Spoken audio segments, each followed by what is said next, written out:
Para nyo naman kaming ginagawang tanga. Bakit nyo kami tuturuan ng mali?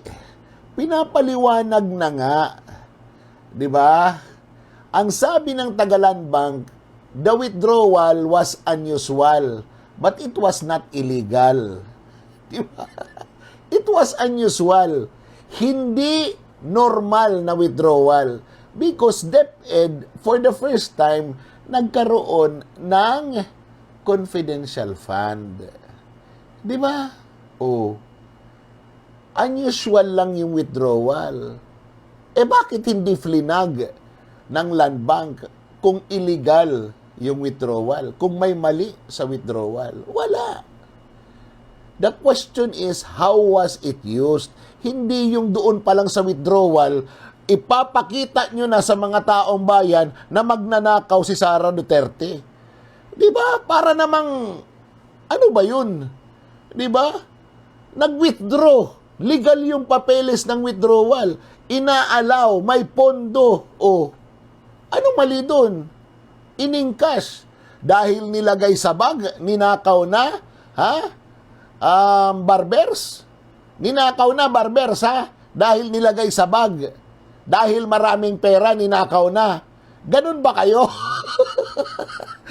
Sa bagay, sanay naman kayo na nilalagay sa maleta eh. Di ba? Huwag ganun. You are poisoning the minds of the Filipino people. Hindi tama yun. It's unfair. Sabihin natin yung totoo. Ano yung totoo?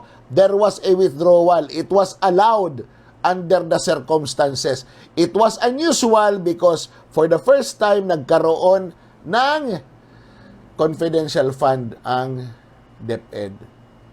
At yun ang withdraw. Di ba? Yun dapat. Dapat, ang tanong ninyo, how was it spent? Was it spent legally? Was it spent illegally? Was the disbursement proper? Doon dapat sa COA ang labanan, hindi itong withdrawal pa lang. Wini-withdraw pa lang, magnanakaw na.